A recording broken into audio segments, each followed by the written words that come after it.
Okay, this will serve as your 2-minute warning. 2 minutes. Again, one last time, please silence your cell phones. And again, at the conclusion, Sergeants Tony Slocum and Sergeant Glenn Fifield will be passing out the press release that we're going to be issuing. So they'll be looking for you. Please look for them as well. So 2 minutes. Thank you very much. Rick, we are on standby. Sir, we are on standby. Good morning. Whatever you need, we are on standby. Got you. Okay. You heard the 2-minute warning? Okay.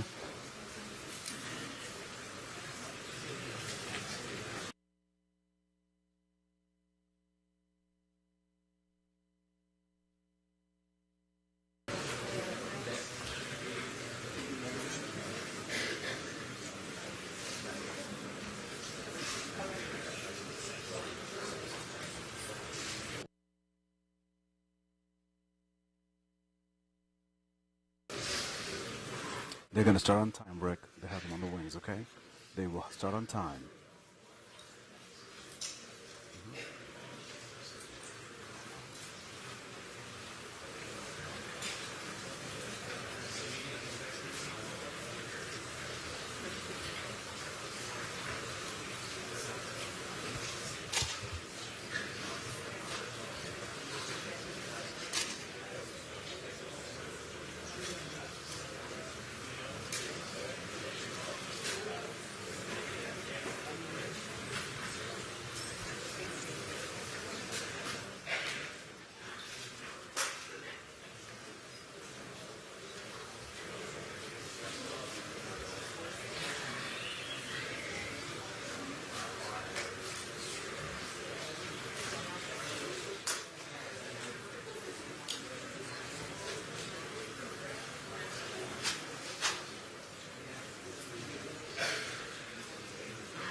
Good morning. My name is Sergeant Jeremy Piers, Public Information Officer for the Indiana State Police Lafayette Post. I'd like to thank you all for being here and thank the Delphi United Methodist Church for allowing us to use their facility. This morning we're going to provide an update on the investigation into the murders of Abigail Williams and Liberty German. Before we get started, I'm going to introduce to you our speakers, Superintendent of the Indiana State Police, Doug Carter, the Carroll County Sheriff, Tobe Lesenby, and the Carroll County Prosecutor, Nick McClelland. I'd like to remind everyone that this continues to be an active and ongoing investigation. At the conclusion of this press conference, we are going to answer a limited amount of questions out of respect to the investigation and the process that will follow today. We will not discuss evidence that is related to this investigation. On behalf of the Delphi Double Homicide Task Force, thank you all for your continued support. I would now like to introduce to you our first speaker, Superintendent of the Indiana State Police, Doug Carter.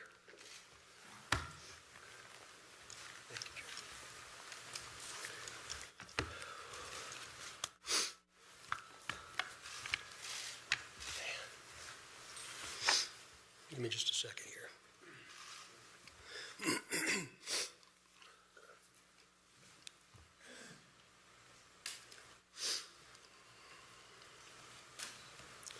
Seldom do I have prepared remarks, but today is different because I do not want there to be any confusion or ambiguity with what I will say.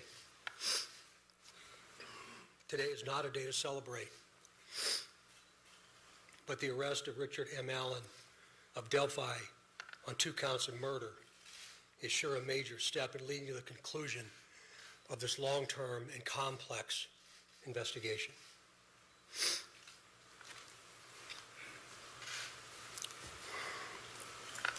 First, I'd like to speak directly to Anna, Mike, Becky, Kelsey, your extended families,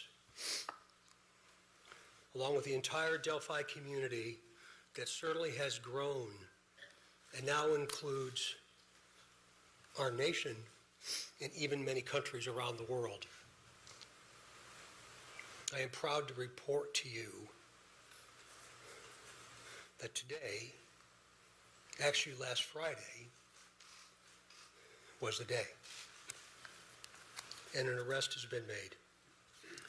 Thanks to literally hundreds of media outlets that have been steadfast in reporting and keeping the memories of Abby and Libby front and center. Many of you in the room have developed relationships with me personally, and you know I always have a personal perspective, and today's no different.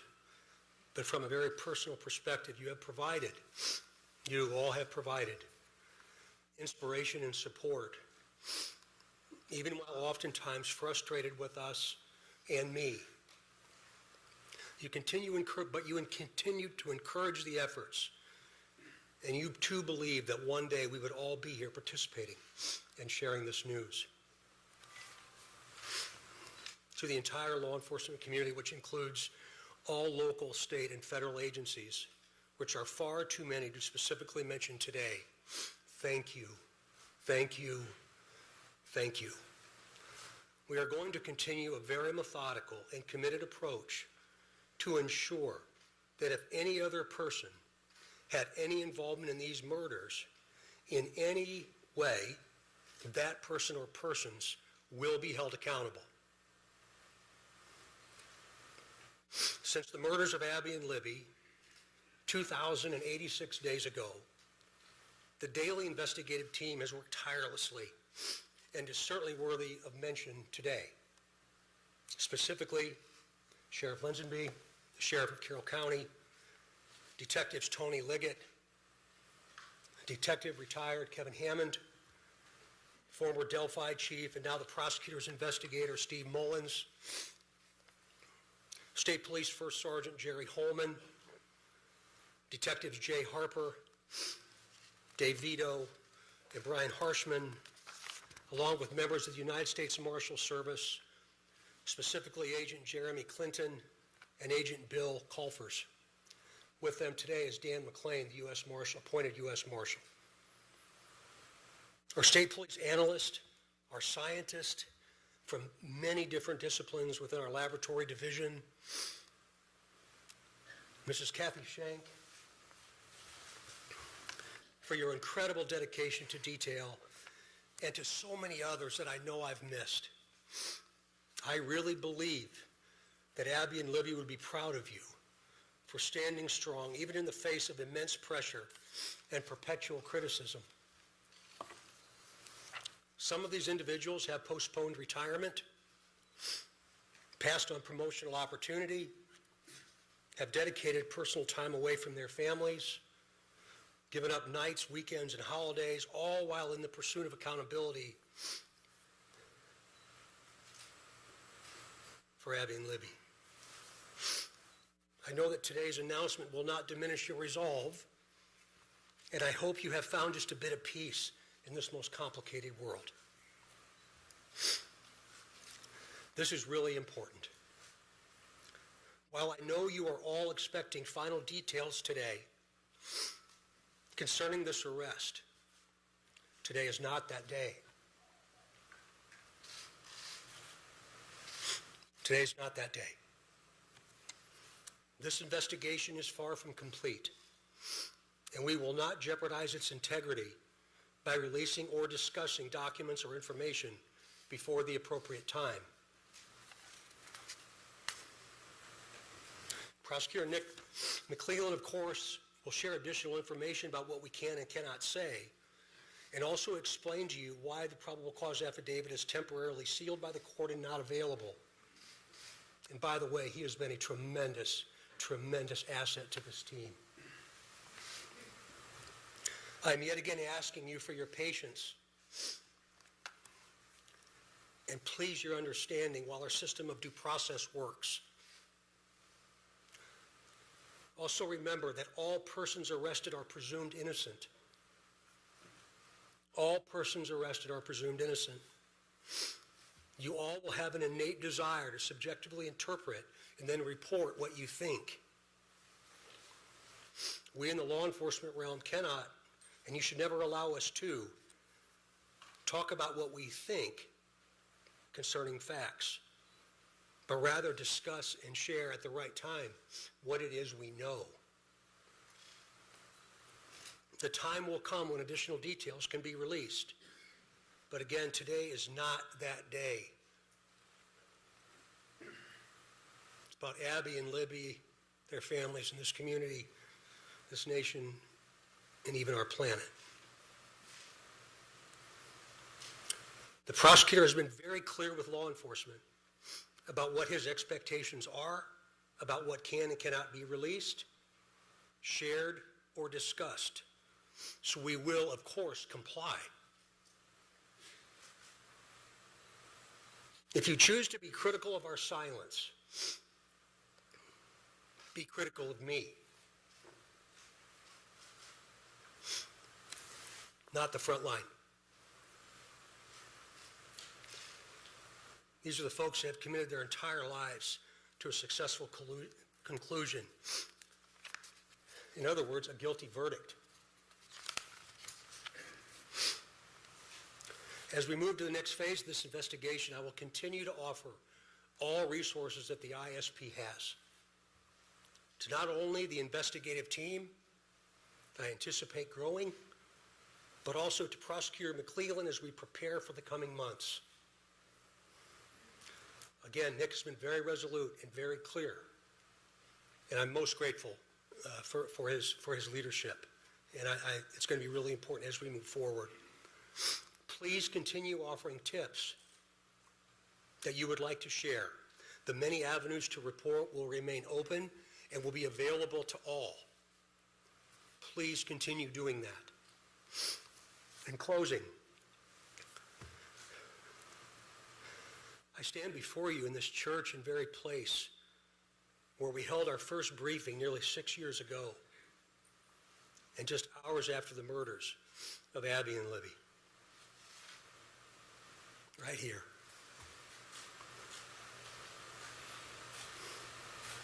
Pulling in today, I wasn't really sure what emotion I would experience. But peace came over me. And I didn't expect that to happen. And I hope all of you, with all the different responsibilities you have from around the planet today, have felt some of that as well. But remember, we're not done. I think what we all have experienced proves that together there's nothing we cannot do. But more importantly, giving of ourselves, all of us,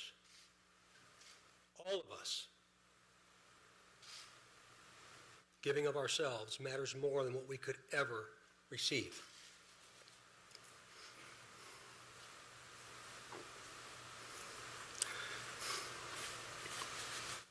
Abby and Libby, though in death, have had a profound effect on so many of us, on how we live, and as importantly, who we all should be. I would now like to introduce to you my friend and the Carroll County Sheriff, Tom Lidsby, for his remarks. Sheriff.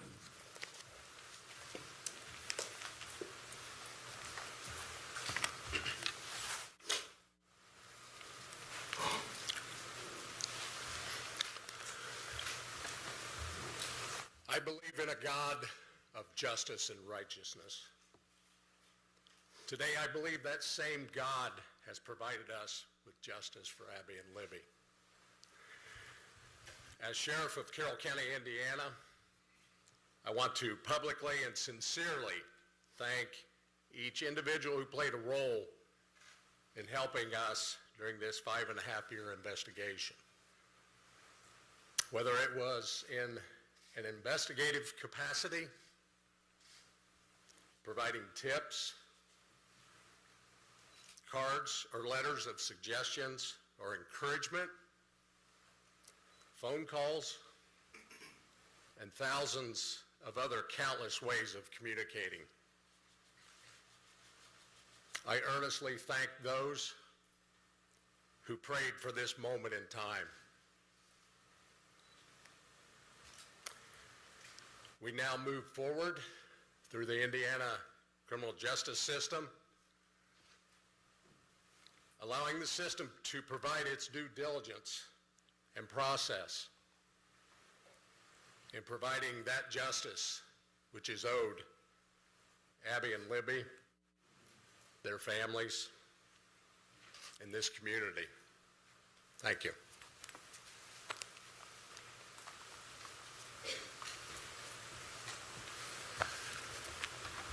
Welcome, everybody. My name is Nicholas McClellan. I'm the Carroll County Prosecutor, and before we get started, I want to reiterate some of the things that Sheriff Lesenby and Superintendent Carter stated. I first want to thank both of them. They've been a great support to my office throughout this investigation. They've always been there for a phone call and always been willing to help a hand or a line of assistance to me and my office during this investigation. I want to thank the team behind me. This is the Homicide Task Force team that we've put together. Thank them and thank their families for being so understanding for the many nights they've worked away from their families, away from their children. There are many dates in a lifetime that you're going to remember. The date your children are born, the date you're married, the date you buy a first house, the date Abby and Libby went missing. One of those dates was last Friday, October 28, 2022. At that time, we had gathered evidence to formulate a PC that we submitted to the court, and the judge did find probable cause for an arrest of Richard Allen. He's been charged with 2 counts of murder for the murder of Abigail Williams and Liberty German. This investigation is still very ongoing. We're keeping the tip line open, the tip email open. We encourage everybody to continue to call in tips, not only about Richard Allen, but about any other person that you may have. For that reason and for the nature of this case, the probable cause and the charging information has been sealed by the court. I've been very clear to everybody that per the court order, we cannot talk about the evidence that's in the probable cause or the evidence that's in the charging information. That will become evident to you at some point and it'll be released, but right now is not that day. Today's about Abby and Libby, focusing on them. Mr. Allen has had his initial hearing. He's entered a preliminary plea of not guilty. The matter's been set for a pretrial on January 13th at 9 a.m., 2023, and a trial date of March 20th, 2023 at 9 a.m. He is presumed innocent. We will have an opportunity and day in court when we can present the evidence that we have against him. But until that day, he is presumed innocent. I want to open it up to a few limited questions from the audience. But again, keep in mind, we are not going to talk about the evidence that we have in this case or about the charging information. We cannot. Those things have been sealed by the court. And so I want to open up a few questions. Prosecutor, when did Richard Allen become a suspect, and do you think he acted alone? Again, that's part of the investigation, so I'm not going to talk about those things. What I can say is that we have probable cause established by the court for his arrest, and he is in custody. He's being held currently without bond. How long has he been a suspect? I'm sorry? Is Mr. Allen connected? Again, that gets into the evidence we have of the investigation, and I know from everybody it's frustrating. I know everybody, not only reporters, but the family, everybody wants to know more information. I understand it's frustrating, but my goal is to maintain the integrity of this case. Is there a degree that goes Superintendent Carter, you had said that you believe that you had spoken to the suspect or the suspect's family 2 years ago. Is this man one of those people? Again, I appreciate the question, but we're getting into the timeline of events, and today's not the time to do that. Can you talk about how rare it is? As a family, I know you've had a lot of conversations with them. You were almost in tears pretty much when we started off this press conference. Can't imagine how emotional it is for everybody that's worked on this case. What was your conversation first like with the family of Abby and Libby when you were able to tell them you finally got the suspect? It was a very personal moment for me, and I think it was a very personal moment for them, for all of us that have had interaction with the family. We developed a relationship that I think is going to last at least one lifetime, and maybe a second. So it was a very, very, very sad yet a very humbling experience. Superintendent, you asked for tips. Detective work was a reward for $325,000. Did this all come together to make this nexus? Is that the combination of all three things that led us to this day, or is it one or the other? Well, eventually you'll be able to see what led us to this day, but again, today's not that day. To include the reward, you mentioned that, Raphael, about the reward itself, and again, very premature for us to talk about that. There's still a tremendous amount of work to do. What would you say that Abby and Libby have taught you in depth that we can remain to continue on with in life?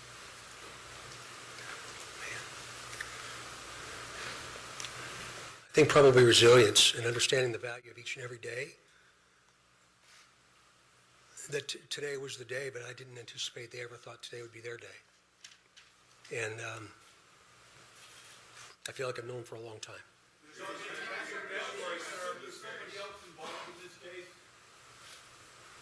Excuse me? Do you assume there's any other individuals involved in this case? We haven't closed the door on the investigation, and so that's why we keep the tip line and the tip email open. And so we're not presuming anything at this point, but we're going to continue to take tips, continue to take any information anybody has, and as we've done with all the information we've gathered, we're going to look at that and examine that and see where it leads us. Mr. Prosecutor, can you explain the law? You've asked the court, based on this investigation, that these documents should remain out of the public view.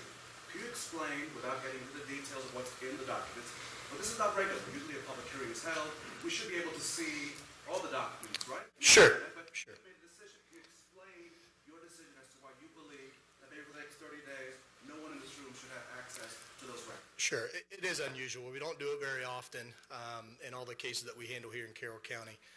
We did it in this case because the investigation is still open. And while all cases are important, the nature of this case has some extra scrutiny with it. And so my office, felt it was important to seal those records. There will be a public hearing on whether or not those records are going to remain sealed or not. There'll be public notice for that hearing so that everyone can attend, but there will be a hearing to determine whether or not they're going to stay sealed. But for now, to me, it's about protecting the integrity of this case. I want to have an opportunity at some point to have an opportunity in court to explain the evidence and for that not to be tarnished or tainted or anything like that. Again, he's presumed innocent, and so it was important for me in this case to do that. Hold on just a minute. We're not going to comment on that right now as part of the investigation. Again, we just encourage everybody to continue to call in tips if they have them about anybody, and we'll examine those tips. How does it feel for you guys to have searched nationwide for nearly 6 years, going all over the place, only to find your guy, down the street from your office? That's a hard question to answer. It's a mixed emotions. I've been watching the news all weekend like everybody else has, and I think a lot of the members of the public said it right. It's bittersweet. It's a step in the right direction. It's concerning that he's a local guy. So I think just different emotions. Again, this is a step in the right direction. This is the first step.